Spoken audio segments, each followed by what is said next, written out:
Estamos retirando toda la suciedad posible para obtener el siguiente resultado.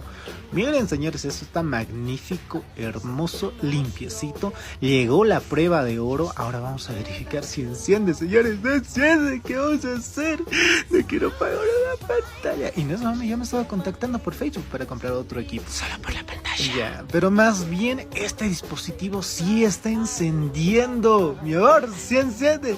Probamos acá todas sus funciones. Ya vamos a laminarla, limpiamos nuevamente. Lastimosamente no pudimos grabar el proceso de laminación manual que le dimos. Ya directamente lo vamos a meter a la maquinita extractora de burbujas. La sacamos y verificamos que está 9.9 de 10. Recalcamos acá